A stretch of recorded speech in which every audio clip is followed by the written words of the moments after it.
setting up your workstation for YouTube broadcast. It can get a little expensive, but you can certainly do this for cheap. The first place to start is audio. That's where you want to put any money that you have. People will forgive poor quality video if your audio is good. Another thing you can invest in for good audio is a DAW, digital audio workstation, something like this. And this hooks up via USB to my computer, and I can plug in an instrument, I can plug in any microphone. That means you're going to need to invest in a microphone. My favorite is the lavalier mic, the microphone that clips onto your lapel, onto your collar. I'm hands-free, it's not blocking my face. I don't have to worry about the proximity effect of being too close to the microphone or far away. So even if you're shooting on an iPhone, there are lav mics that Bluetooth into your phone. I think if we take a listen to some of these examples of different microphones, it should give you an idea of what your options are. So under $100, we have the Shure SM57. This SM58, same thing, is probably the better option if you're going to use it for your voice. Let me cut from this sound of the Sennheiser over to the Shure. This is the audio coming from the Shure SM57. What are the drawbacks? So you do have to hold it in your hand, or if you do mount it to a mic stand or something, you're kind of stuck. The SM58 would be more ideal for this because of that rounded head. It's going to cut back on a lot of the pop sounds. You can get a windscreen pop filter for these. Another option is a Bluetooth microphone, such as the ever popular Blue Yeti. Plugs right into a USB on your computer. It's both Mac and PC friendly, and that sells for about $90.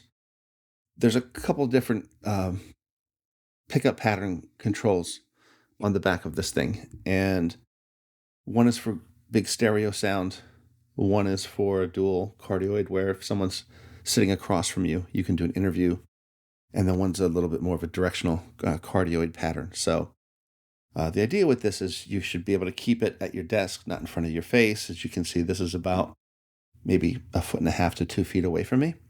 Next up is the Rode NT1. This is a great microphone. I am a huge fan of this one. This is what's called a large diaphragm condenser microphone.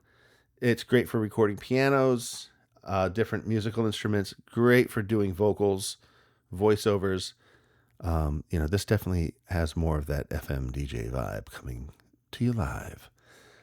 It's got a really nice dynamic range to it when recording vocals. The advantage of this, aside from the sound quality, is if you're recording from the same spot, if you're setting up a workstation, it's there, you pull the arm out, hit record, and you're ready to go.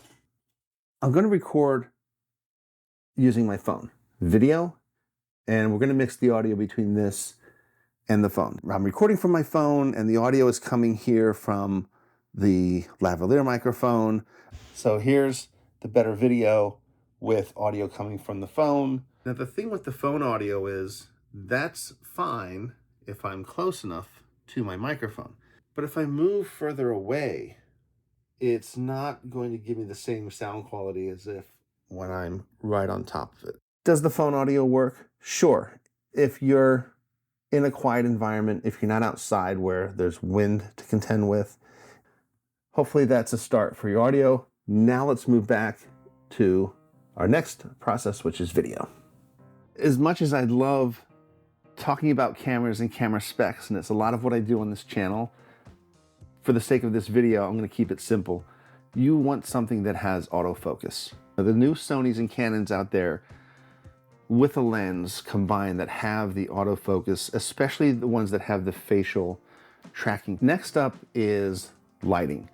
This, I think, is what scares people the most. There are some simple ways to light yourself for a broadcast. So right now, there's a light on top of my computer. Let me turn that off. So that's my key light, my main light. Over here, I have this Amaran aperture light, this tiny little guy here. What I like about this side light is it's creating a rim of light along the side of my face. I also have an open window over here that is lighting this part of me. So let me go back to where we were, and you can see this rim of light here. And if all that gets too confusing, just sit in between some windows. The thing to look out for with this is that light is moving. Having an option of both natural light and indoor light works. One of the biggest struggles that I had was getting a setup that worked. It was like I was doing a production every time I was setting up to record. I'd have to get out the tripod, I would have to get out the lights. So let me show you something that I bought that comes in handy. This is the desk station that I got, and it has the microphone arm, comes with it, and it has a couple of swivel arms. They extend out, and this does tilt. You can turn it so that it becomes a pan. I'll put the Osmo on here. That was there earlier for that shot, and I'll just film things that way. Have a real background.